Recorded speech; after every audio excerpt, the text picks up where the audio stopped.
If you're a person ages 15 through 19, or you live with a person ages 15 through 19, and you have a passion, you have a project, you have an interest, Grip Tape can provide some resources for those things to be explored. That's support, that's financial resources, and that's what we're talking about today on Wellness Time.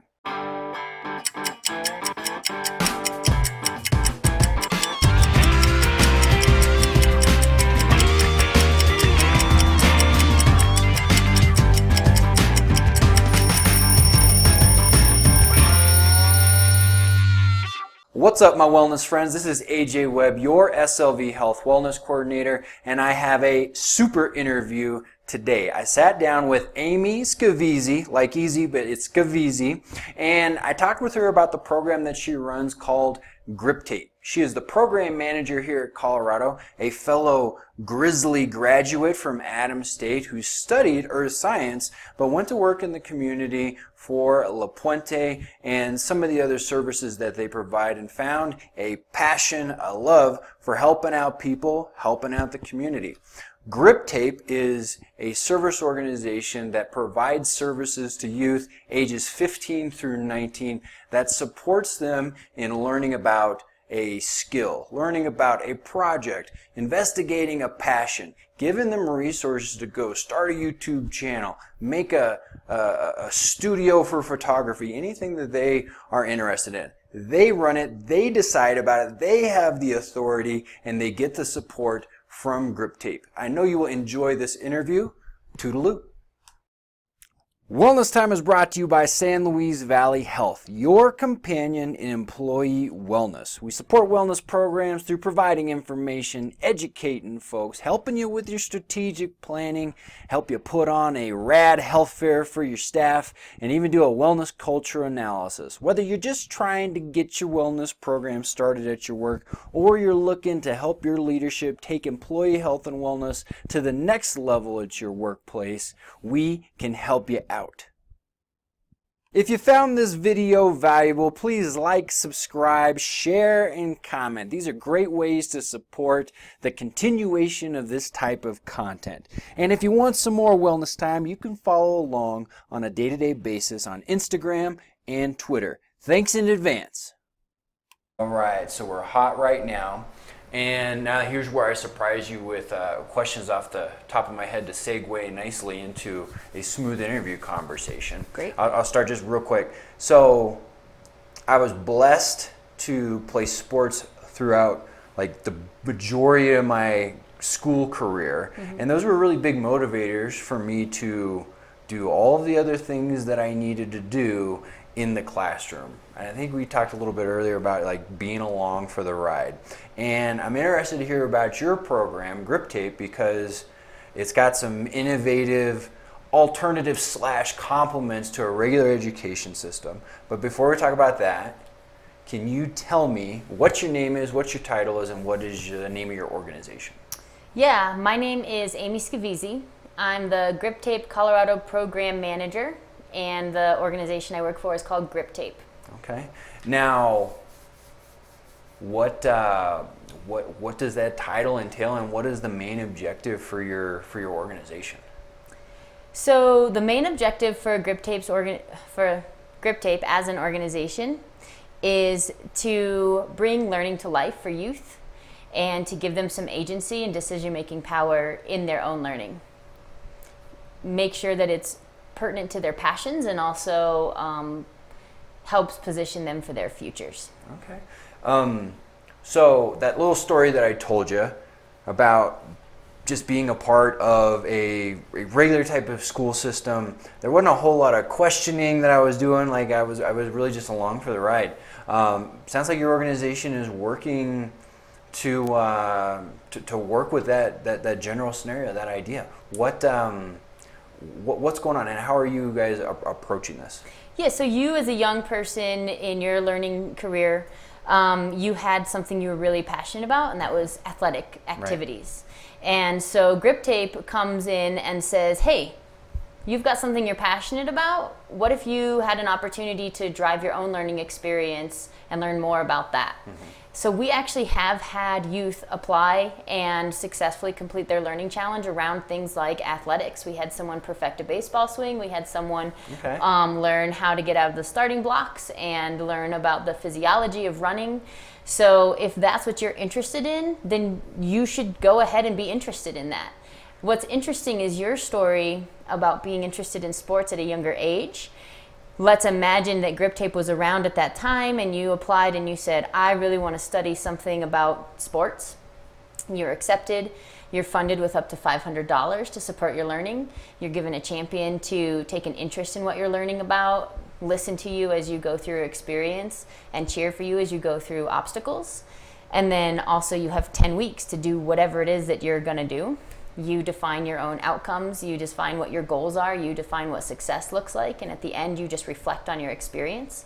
What's funny about your story is that who you are today very much so relates to the passion you had in high school. And so that's what we see, is that link between what kids are interested in when they're younger and what kind of a job would fuel their soul as they get older. Awesome. So I love that idea of fueling your soul and feeding your soul and people doing the things on a daily basis that they're passionate about. I really, definitely didn't hit a triple, and as far as hit a triple standing on third base, I'm taking credit for that. Like, I was lucky to be called to play sports. I was a bigger kid, I was a taller kid, right? So a lot of things fell into place for me based off of stuff that I really didn't have control over. Now, maybe I would have been super good at computers or something like that, or something else, but nobody would have known because I didn't have this glamorized / super socially acceptable, cool thing to go and do. And I'm so interested in creating or being a part of new opportunities for people to get called to cool stuff that encourages them to, well, one, take care of themselves, but two, to do things that they really like. And my observation of you going through Leadership on the Ground is that you're very passionate about what you do and you really enjoy yourself. So can you tell me a little bit about your background, your education, and what does it look like from your decision-making standpoint that leads you up to working for an organization that helps youth in this way? Yeah, that's great. I'm kind of another story of somebody who didn't necessarily take school very seriously for academic reasons, more for athletic reasons and social reasons. And it took me 4 years to get from high school to college because I just didn't enjoy sitting in a classroom. When I went to college, I studied physical geography, which is earth sciences, and I discovered that I'm pretty good at research. I'm pretty good at data analysis and drawing conclusions and just research methods in general. But as I worked on my senior thesis and did a lot of soils research, I realized that I'm also very people-oriented. Okay. I love to watch progression happen in groups. I love to converse with individuals. I love deep and theological conversations. And so I immediately after college began looking for positions that would allow me to work with people more than work with earth sciences. Okay. So Wait. No, these things, research and those things, and then people skills, these are mutually exclusive, Amy, and I guess you don't know that. That's very interesting, right? So you find that you have a skill set and a talent in this one particular area that, if you wanted to stereotype it, doesn't appear to be very social, but you have this party that really likes people and working with people and watching them, and it sounds like maybe even eventually applying some of the things. So sorry to interrupt you. Yeah, no, it's the dichotomy of having something I'm fairly naturally good at, but not naturally passionate about or really interested in. Okay. So how do you bring them together? Yeah. Well, I began working at La Puente in November of 2011. I was there for 6.5 years. Where did you grow up? Where are you from originally? I'm a Valley native. Well, here we go. I'm from the San Luis Valley. I'm learning more stuff. And which community did you grow up in? I lived up on Zapata subdivision until high school. Okay. And then I actually moved to New Mexico for high school. My mom moved to New Mexico, so I went to high school in Gallup, New Mexico, and my dad was still here. So I was back and forth for high school years.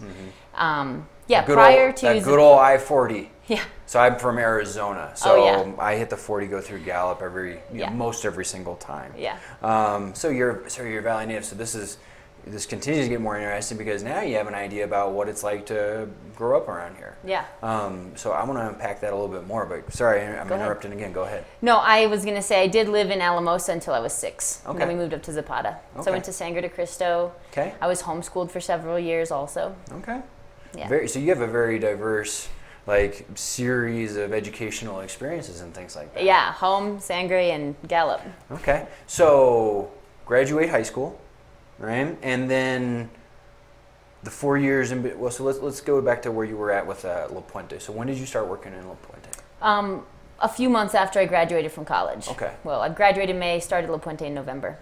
What prompted you to go work for La Puente? A job opening. Just a job? Needed a job. A friend Anything of mine. in particular about the field, or were you just discovering human services / community service type of work? It was the boss. Okay. It was Jeff Owsley, was the Jeff's supervisor. Jeff's the man. Rainbow's End needed a manager. I heard about it from Jeff, and Allison Kitchen was on the board for La Puente, who's like a second mother to me. Okay. And I was super interested in working for Jeff, Okay. and didn't really know much more, but I knew I love managing people. Okay. I love working with teams and developing culture, creating common ground around values and letting that influence our work ethic and our outputs. That stuff really speaks to me, and that's a lot of La Puente's enterprise. Well, all of La Puente's enterprises are social enterprises, meaning values based and there for a bigger purpose than revenue generating. Okay. And so it just my skills and background around management and culture development really meshed really well with what they were looking for in a manager at Rainbow's End. So yes, I worked at Rainbow's End. Kind of a confusing part in my career there, but let's just stick with La Puente. Okay. Because I also came to work at Adams State for 7 months during my Rainbow's End time. But okay. So after I finished at Rainbow's End, I took a position at La Puente in the volunteer coordination office. Okay. And so I was running the AmeriCorps program, the community volunteer program, and our work group program. And that's where I really started to see how my ability to manage data, put together really strong reports, make really strong arguments about what different things mean, meshed very well with my ability to motivate people, coordinate projects, watch transformation happen and facilitate that. And so I was writing the AmeriCorps grants. I was doing a lot of data reporting because that's a federal program, so federal work there, developing a lot of the policies, procedures, processes, and even documents around that. And at the same time, recruiting and hiring 20 to 30 young people to come here for a year of service, and then facilitating their orientation and working with them throughout their year of service to make sure they have the best experience they can. So it was like a dream job for me. Awesome. Well, yeah, there's a couple things I really admire anyone that works around volunteers, because that can be extremely challenging, and I think it takes some real leadership skills in regards to transcending. It's not very transactional. Maybe you get lucky and some of it is, but for the most part, there's motivating and inspiring, and there's a lot of other things that go into getting a group of folks to do stuff for free because they like to. Yeah. Wow. So working with volunteers, and then you don't sound like someone that I would like to argue with, as far as I've just experienced a situation where people, they feel really passionate or strong about something, and they kind of bring their emotions into it, as far as this is why we ought to do this. And I've been in that situation, but the folks that can really put themselves in a good position to negotiate, persuade, and make some influence in decisions, have that information to back it up, right? Because there's good things about gut feelings, but to have that ability to say, actually, why don't we look at this, and as per this assessment tool, we're a little off here, and it sounds like you're not a very fun person to argue with, especially if you're well prepared. My husband calls me a word ninja. He really hates arguing with me, so I try to to tailor and filter for those conversations. Oh, so you take it easy on them? Is that what you're saying? I'm a values-based person. Okay. For me, it's all about values. So I do value equity in a conversation, for sure. I try to make space for that. So you get this skill set, you have these experiences working for La Puente. What happens next? I had 2 kids, and it's like, really late nights, on call 24/7 all the time. That's hard work. A lot more than half the weekends of the year. But, yeah. So it was like, sat down with Lance, the director of La Puente, and said, I think I need to transition into another job. I'm going to start looking for that, but I don't want to leave you hanging. How can we support each other? So we had a great conversation and kind of made a game plan, and it was really great transitioning. Lance was very supportive through the whole process, and I tried to give everything I could, and even came back. I still do work with La Puente. Very noble of you. I mean, it's a piece. I mean, these are things that happen, but noble as far as like that responsibility to your role. You have the informational knowledge of those things that need to happen there, and that's nice of you. Yeah, it was great, and I could see myself at La Puente again one day if that's the way things pan out. So I just started to look for the job, but I wanted it to be the right next move. I wanted the next move to be not just like another paycheck, but really another thing that I could really be fueled around and excited about. So I started telling people I wanted to work with or work for. Okay. Called Mick Daniel was my first call. Right? Like, hey Mick, you start networking. So I ran into Megan Strauss at Milagros, and I told her, I'm looking for a new position, but I'm being pretty picky, and I'm telling people I want to work with or work for, and you're one of those people. And the next day she emailed me the job description for this grip tape position.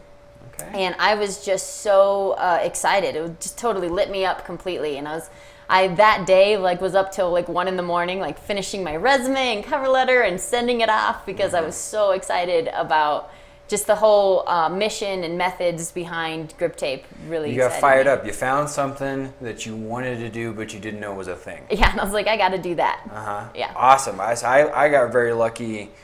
Part of my degree, my undergraduate degree, was an internship, right? And I missed the internship that I thought that I wanted, and I ended up going over to the St. Louis Valley Behavioral Health Group. And my original goal in studying healthcare administration is I wanted to run a rehab facility because of the, substance abuse and stuff that I experienced in my life. And then I got to go and learn about substance abuse prevention on a community-wide level, where it takes all skill sets of business, but people work and social work and these different types of things, and applies them to keeping people off of drugs and alcohol, increasing protective factors, decreasing risk factors. I'm in. And I was very fortunate to transfer from an intern to a part-time to a full-time employee, and didn't know it was a thing. Just super, super fortunate to be put in a position, and that was amazing. So I got really lucky in that regards, and it sounds like you put your network to work. So you got lucky, but you were fortunate at the same time because you had done a good job doing other things prior to that. Yeah, it was really epic timing. That's what it was with grip tape. So grip tape grip tape is based out of New York. Okay. At this time, there were 2 people working for grip tape. Okay. Aside from that, it's completely youth run. Our board, our executive board, is teenagers from all over the country. And we have a CEO, a COO, and then I was that third person being hired on. And so grip tape is nationwide focus. They're serving youth all over the country. They're recruiting volunteers to be champions for youth all over the country, and they're coordinating that, a lot of logistical work.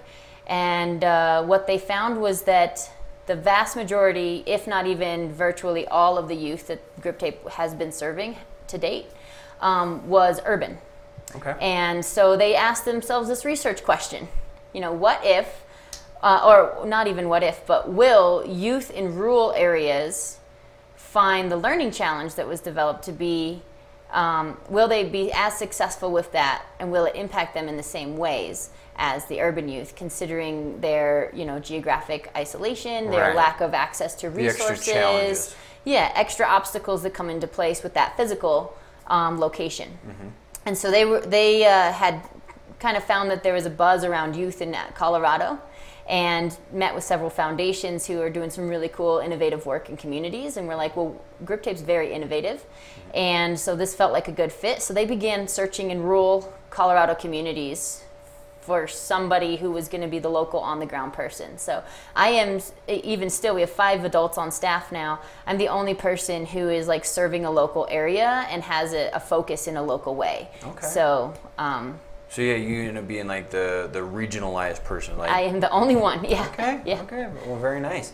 And so this position comes here, you're the person that gets hired on to do it. What's it like starting this thing up or getting the word out there? Like, what was that process like, getting it going? Well, can we talk about what Grip Tape is first? Yes, so let's do that. Tell me about what Grip Tape is, what it does, who are the people that are supposed to use it. Okay, so to tell you the story of Grip Tape, Mark Murphy is our founder. He had like a 20-plus year career in education. He was a teacher, administrator, principal, superintendent, and eventually was the Secretary of Education for the state of Delaware. And throughout his career, he maintained a very intentional engagement with specifically high school aged youth. Because he's seeing these people as very capable, very intelligent, becoming more and more self-aware, and full-time learners. Like you think about an FTE on a job site, it's like teenagers are FTE learners. Right. They spend They at have intense least schedules. Like I hear like nightmares. I'm like, oh man, when I start hearing about, like all day, then this homework, and heaven forbid you're an AP and things like that. Yeah. Like, it sounds really, really intense. Yeah, and when you think about investing that amount of time and energy, the outcomes should be so exciting. Right. Teenagers should be as full-time learners. That's your whole job, is to go learn all day, every day, and like that should have some really cool projects involved. They should be doing some major discovery about their talents, their passions, their trajectories for their careers, for their future. They should be waking up just super buzzed about the project they're working on, the thing that they're developing, the poem that they're writing, the things that they're doing. They should be doing really cool things. Right. And it really bothered him that like that is not the experience not that typically. Teenagers are having in high school. No. Now there is this. So he began just talking to youth, and he spoke with thousands of youth across the country about their education experience and what do they want out of an education experience and what are they getting out of an education experience. And so what he learned overall is that youth go to school and they're handed their schedule for the semester, and it says, this is the class you'll be taking, this is the teacher who will teach it, this is the location your class is in, your teacher's going to decide if you can work with your peers, and you're going to be given a test or an assessment throughout the semester to gauge learning, to see if learning happened. Right, there's a system. Yeah, and the system happens to them very passively. Right. They are not making decisions. They have no autonomy over how it works. They are not ever driving the bus. They're just passengers. They're sitting there on this journey of learning, where someone else has chosen the destination, someone else has scheduled the tours they'll go on, someone else is in the driver's seat, someone else is filling up the gas tank, someone else is paying for it. So they're just there as experiencers, and it's very passively something they're engaged in, and they really crave autonomy, decision-making authority, the ability to decide for themselves if what they did was important or successful. If they learned something, they want to be able to say, I did learn something, not because I knew an answer to a test, but because I can tell you that I learned about it, because I self-assessed that. And so that was what he learned high school students are craving. And then he put together a group of young people, high school, college-aged young people, he said, hey, you want to help me figure this out? And they sat down and began the design thinking process. What a weird thing to ask your customer what it is they want and how they want to go about doing it. That's odd. You just make up the decision beforehand. Yeah, that's how it happens a lot of times. But so he began working with young people to say, how do we take what young people want out of learning and give them an opportunity to experience that? We're not trying to replace school. Right. We're not trying to give school credit necessarily. We want to create an authentic experience. Yeah, like literal credits, like to go towards graduation. Right, so this isn't going to replace English 101. Right. We actually don't want to be accountable to the criteria you'd have to meet to earn school credit. Okay. That's part of the reason to not do that. And so they designed this thing called the Grip Tape Learning Challenge, which is our signature program to date. And they launched it. They tested it with 10 kids. They gave them 4 weeks. They iterated on the process. That was in 2015. Okay. And so Grip Tape is coming up on finishing 3 years of programming now. So what the Grip Tape Learning Challenge is, it's an opportunity for youth to identify something they're really passionate about. Anything. So we've had youth study tattooing, we've had youth study soccer, we've had youth start landscaping businesses, we've had youth build websites, study neurology, develop apps. Okay. They can do whatever they want to do. Invest in the stock market, start a babysitting business. They can do whatever they want to do. We don't care. Right. What we really care about is that they have a passion and a desire to engage in whatever topic or skills they're choosing. And so that's the first thing that the Grip Tape Learning Challenge is about, is really allowing space for young people to explore something they're passionate about. The second thing is to give them support around that. And that looks like a couple things. One is financially. We grant them up to $500 that they can pay they can spend however they need to. If they want to study photography and they want to pay people to come in and be models for them, they can do that. If they want to book a venue, they can do that. I had a youth who wanted to just have an experience traveling by herself. She's never done it before. She's going to go to college in the fall. I need to do this. So she booked a flight to Los Angeles from Connecticut. Very and cool. her hotel and her transportation, and created an itinerary, and she went on a trip. So they can do whatever they want to do, and they can spend their money however they need to spend it to support that. So we give them financial support. The other support we give them is what we call a champion. And the champion is a person who takes a genuine interest in them and what they're learning about, believes wholeheartedly and unwaveringly that they're capable of whatever they're trying to do, and doesn't ever, and always saves face for that stance. You can do it. And then who also gives them encouragement. Okay. Our champions are not allowed to give guidance or coaching or advice. Right. That's not their role. Their Right. role is to cheerlead, Affirm. to be interested, to learn about what the youth is learning about. That's Gotcha. their role. So those are the supports that we give them, and then we give them 10 weeks to do from when they are accepted into the program and get their orientation call done to when we're doing our end of journey reflection and interviews. So they do whatever they're going to do in 10 weeks. Okay. Awesome. So it gives them a little bit of a season. It gives them this window of time to go and pursue something that they're interested in. And it's not something that's already structured necessarily, right? They get to pick. Yeah, they have so they decide where they want to work on it. They decide who they want to bring in, or if they're totally isolated in this. They decide when they're going to work on it. They decide what their goals are, and they decide what it's going to look like for them to be successful, and they can change those things as many times as they want to. This seems like a really empowering type of an experience where someone who basically has very little, if any, authority over anything else that's going on as far as like their day-to-day goes. I mean, they still probably, most live with mom and dad. Some do have some intense responsibilities, but for the most part, I mean, little authority, right? Definitely little authority as far as what their work day looks like, right? So what that school day, and this gives them an opportunity to be excited about what it is that they're going after and they're looking at. Yeah, youth have no control over their lives.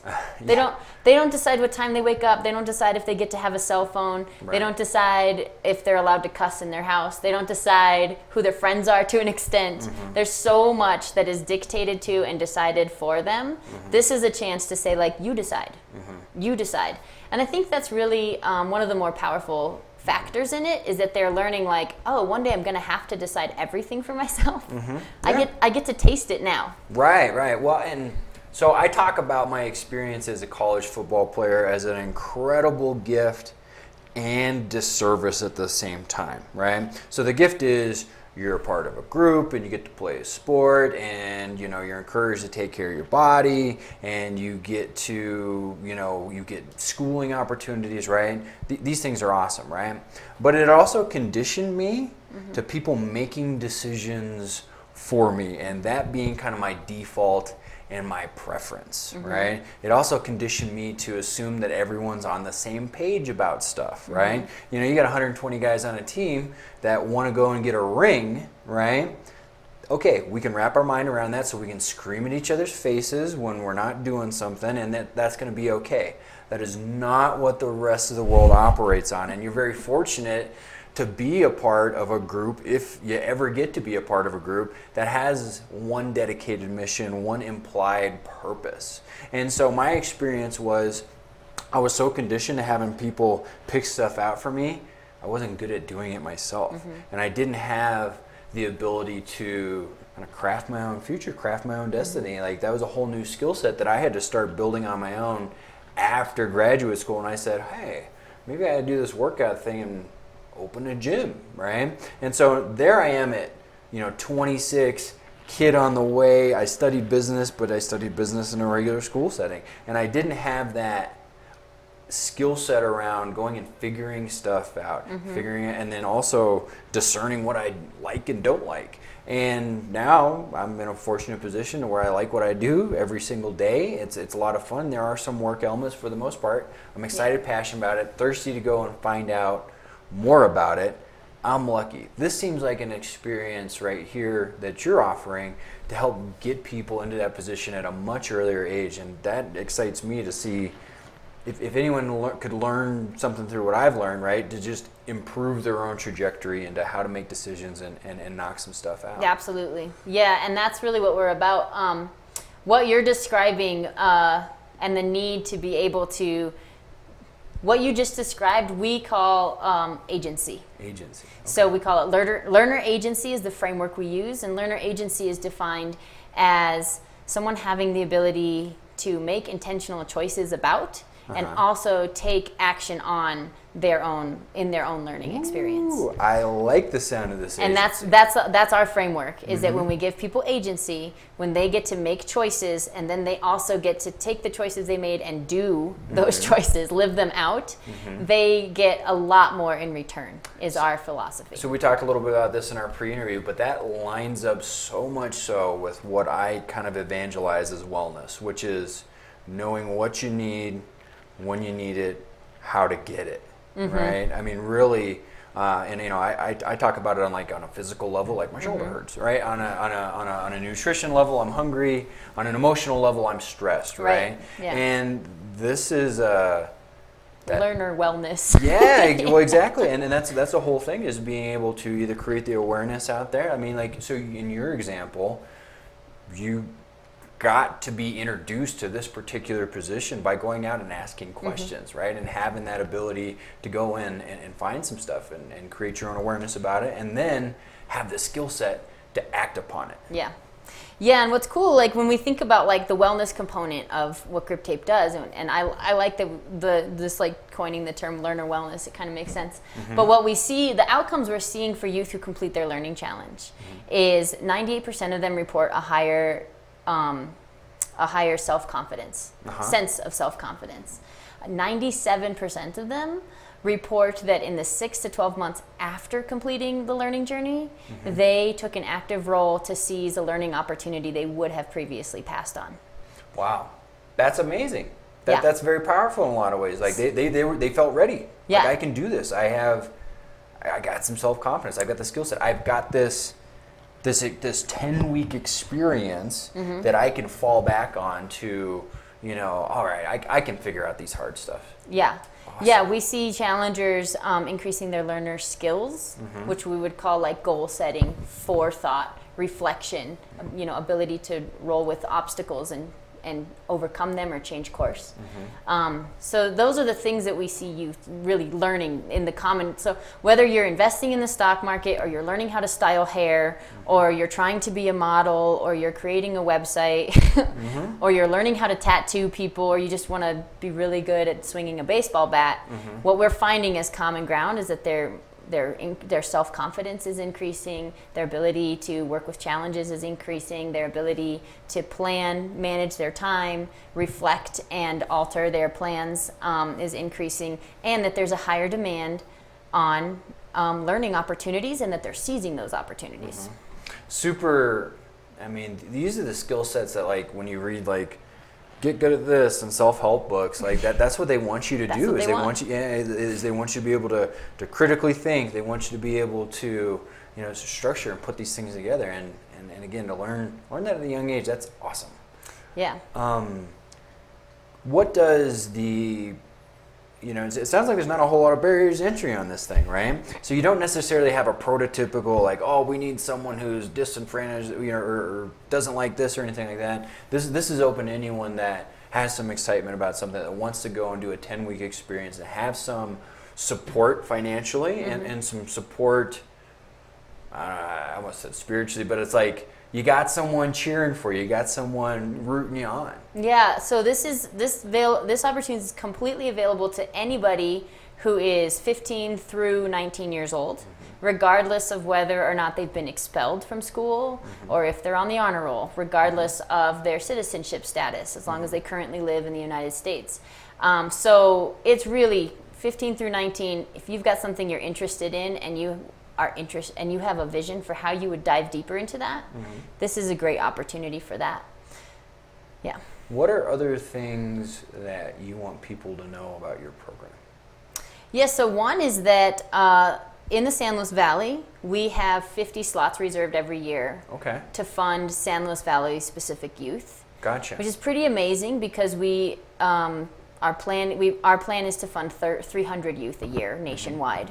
So the San Luis Valley gets a significant chunk of what we're doing nationwide, which is very exciting. The other thing is that in the San Luis Valley, we are launching a prototype, the first iteration of our brand new program, which is called the Grip Tape Community Challenge, which is designed by local San Luis Valley youth. And the Community Challenge looks at the Learning Challenge and says, okay, so youth as individuals, they're given a time frame, they're given resources, and they're given support, and we're seeing that that's a really successful model for them. What happens if you take youth who've been through that experience, so these are youth who've completed their Learning Challenge, and you allow them to work in a group, and you allow them to work in their community, and you give them more time and a bigger budget, and also a champion for the program. And so that's what we're doing right now. The youth have titled it the Grip Tape Community Challenge, and they have launched. We're getting started. They started in June, and they'll go through like September, October-ish. And their objective is to do something in the community of the San Luis Valley. Awesome. Or some things. They could do more than one thing. And they have total autonomy, total decision-making power. They have a budget to spend, and they have me as a resource, as a facilitator and logistics coordinator, and champion for whatever it is that they're doing. Outstanding. So they get to come together. This is a problem. This is a gap. This is a need. This is an want. Opportunity. Yeah. And wow. Yeah. Very exciting. So we're experimenting right now. And at the end of those 6 months, we have created some data collection tools. The youth have actually created and designed several tools. And then I'll be doing some ethnographic research on it. And we'll come together with the same design team we had originally, and we'll iterate. And we'll say what worked, what didn't work. Is it worth it? Was this a terrible idea? Was it great? And we'll try it again. Outstanding. When does your season start for the individuals to work to maybe get in this program or learn more or find out more? What would you encourage them to do? Good question. So currently we do not have an open application at the time. So we open up our application 3 times a year. Once in the fall, once in the winter, and once in the spring. And our application's open for 4 to 6 weeks at a time. So youth can apply for like an entire month. They have up to apply. And we notify them, we launch them, and then they have 10 weeks, and then we open up again. Gotcha. So it'll open up again next time in September or October. Okay. And what we'll do is we will put a link to the newsletter for Grip Tape in the description of this video, and that would be a way that an individual could sign up for that newsletter, and they would get information about the next round of applications, ideally? Yeah, they should get a notice that the applications are opening. really watching our website, like going to our website. If it's open, there's a huge orange box with the words apply now. And that was griptape.org? Yeah. Griptape.org. Griptape.org. Perfect. So an individual who's interested, checking on the website. Are there any other channels, social media wise? There's some Facebook. Yeah, there's some Facebook. If you like Instagram? Grip Tape on Facebook, that would be the easiest way to get an announcement that the application's perfect. opened. I'm also incredibly available. Like my whole job is to serve this local community. Okay. So I'm open to phone calls, emails. I'll meet you for coffee. Okay. We can get lunch. That's my role. The other thing is to volunteer as a champion. Okay. So every youth has to be matched with a champion for their learning journey. That's something that the youth who designed it decided was a critical part. Every time we go through the research, we see. Does the champion need to be a guru, business expert, have da-da-da-da-da? I mean, do they have to have some credentials? What's the criteria for being a champion? They need to pass a background check Okay. and be a safe person Be a to safe be on the person, phone with right? youth. Protect their okay. Yeah, so the champion role, first of all, it's like the easiest and incredibly it's like the easiest, really impactful volunteer work you'll ever do. Like you do it at your home in your pajamas with your coffee, and you talk on the phone, and you get really excited, and then you get off the phone, and then maybe you talk again later. So it's a simple role to fill. It takes about 5 to 10 hours total over the course of 12 weeks is what we find on average. So, so our champions are anybody who wants to be a champion, which includes youth. We have local youth who went through their learning challenge and turned around and said, can I do that for other kids? And we said, yes. So champions are adults, youth, really anyone who believes in the youth's ability to do whatever they're doing and is willing to take an interest in whatever that person is choosing to pursue, and is able to provide encouragement.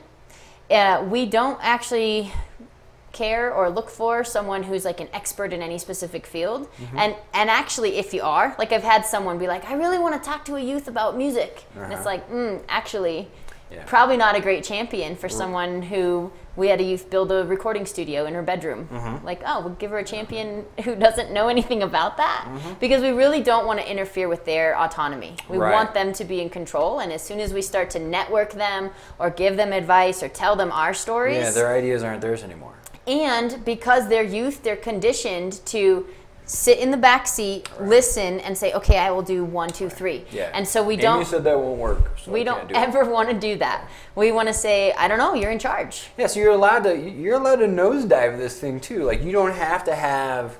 It's going to be a positive outcome regardless, because you did what you wanted to do, or you learned how not to do what you wanted to do. Yeah. And so you can totally nosedive this thing, which I think is a component. Like generally people are terrified of failing, and you got a free pass to go figure something out and engage in that process of learning. And you get to carry that with you for the rest of your life, whether or not you made $1 bajillion in the stock market, or you got a podcast with half a listener. I mean, whatever it is, whatever the outcome is, you get the skill set of making a plan, going to do it, being supported in it, and moving on from there. Yeah, that's so interesting. The invitation to fail is so wide open. So we have a challenger. His name is Kimani. He was one of the early challengers, and he self-assessed his learning journey as a failure. Okay. And 2.5 years later, is texting the CEO of Grip Tape, our founder, and he says, I just realized that I learned more in my Grip Tape learning challenge than I learned in my whole first year of college. And so he's now like cycling back to that experience and really like, I got so much out of that. I learned how to do all these things. His goal was to make a video, and he didn't finish his video in the 10 weeks. And as he's reflecting now, he's seeing really how successful, if you want to use that word, really was for him, the whole experience, everything he gained out of it. And he still he talks gets to have about a paradigm shift, right? Because that word successful, totally subjective from person to person to person. You know, is Bill Gates successful? Depends. What if he wanted to have like a nice quiet life where he lived in the woods, right? Then he would not be successful. But, you know, he helps out a lot of people, and I think that's his deal, so he is successful. Yeah, and one of the common questions I get from folks who are interested in being champions is around accountability. Okay. right? Like, so This doesn't sound like what you're doing there as a success coach, Right, right? You're not yeah. holding like, did you do your thing? Did you? Here's a deadline. exactly. That's yeah. not your role, We don't hold youth accountable right? Amy, to that's their. badass. I really Right. like where you're going with this thing. Yeah. Right? That's your role. That sounds awesome. Or, okay, well, what's your next move? So if a youth talks to you and says, this week I'm going to outreach, I'm going to network, I'm going to reach out to 10 different people, and I'm going to try to set up meetings with all of them. And then the next time you talk to them, they say, I didn't call a single person. You don't say, why? Why didn't you? You say, okay, well, what's next? What's your plan moving forward?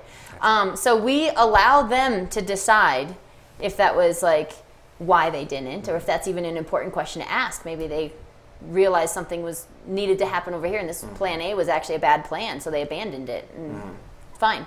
They don't owe us justification for what they did or didn't do. I had someone ask once, what if somebody says, I'm going to start a YouTube channel, and they end up not even starting a YouTube account. Don't even have Gmail. They didn't do anything. What if they did absolutely nothing? And I said, well, then at the end of their journey, you would ask them, did you accomplish all of your goals? No. Okay. How do you feel about that? Let them decide.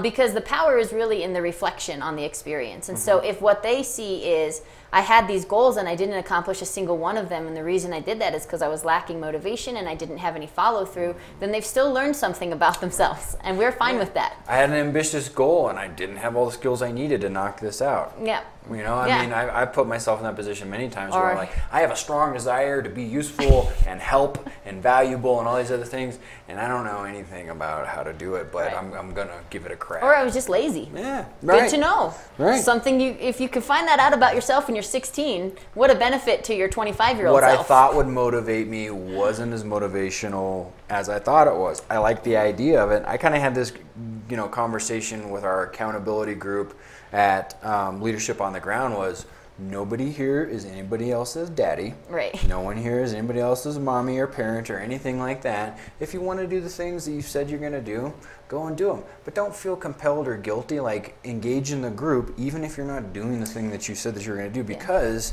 that's valuable for the rest of us, for the motivation, the inspiration, those things like that. But if you don't really are that genuinely interested in what this is, whether it's because you want to impress your boss or because you're just deeply passionate about it, then skip it. Yeah, and that's another huge value that youth can get. And we actually ask them on their surveys is, did this confirm or redirect your understanding of your passions? Like, if you think you're really passionate about earth science and you're like, I'm going to be a researcher and I'm going to work in a soils lab, and then you have an experience for 9 months that makes you sit in a lab and go to the field and collect samples and sit in a lab, and you're like, wow, this was cool, I'm glad I did it, and I don't want this career. If that's the redirect, what a valuable thing to learn before you've signed up and you've signed, Before you did that you're for in a 4 years. 401k and you've bought a house, you know? And I think that leads into what I see as one of the major pearls, the major nuggets of this, is it gives an experience that helps people line up with the things that they would really like to be doing, right? And because it is a very noble thing to get that job, to pay your bills, to do those things. But there's a lot of people living life as a quiet desperation where they're doing something on a daily basis that they don't enjoy, that doesn't fuel their soul. And that's a tragedy in some ways. And I hope that individuals that find themselves in that position are able to go, it doesn't have to be this way, right? Yeah. And maybe they do that at 60 where they quit the firm and then they go and they start a Taekwondo class or something like that. But man, they learn that lesson at 14 where you can make your own luck, you can make your own destiny. What a powerful situation it is. And it sounds like that's what this program is about. Fueling people's ability to go out and do the things that they want to do. Yeah, absolutely. Outstanding. Anything else that you want people to know about Grip Tape? I would say the work we do continues to be youth-led and youth-driven. So our board is still young people from all over the country. We still bring youth together from all over the country. In fact, next Thursday, on the 27th of June, I'm taking 3 San Luis Valley youth to Philadelphia for what we call Design Day weekends, which is where we do all of our strategic planning and we do real hardcore work. Last time we made 4 videos with content for marketing, advertising, and promoting. We made PowerPoints. It's where we designed the learning challenge and how we iterate on that. If we were ever gonna like blow something up, like totally change the application process, Design Weekend is where we would do that. So we continue to have youth do the work, lead the vision, put together the strategic planning. The adults are really your feet on the ground in so many ways. Yeah. Sounds like you guys are just getting started. I'm excited about what your organization does. There's such empowerment and potential that goes along with it, and I'd love to continue to learn more lessons, to maybe even instill these onto people so they can change their own wellness and health and things like that. And I just think in general this ability to do the things that you're interested in is a great asset to the San Luis Valley, the whole world. So thank you very much for speaking with me. I appreciate the work that you do. Quiz time. This is the lucky rock that my daughter gave me yesterday. Can you identify this specimen here? Oh man, this looks like a dried piece of Play-Doh. Is that what it is? No, it might It be a does rock. look like that way. It kind of does. No, I think it's a rock. I can't identify that. I don't know. That is very, very humble of you. It does look like Play-Doh. Amy, thank you again. Yeah, thank you.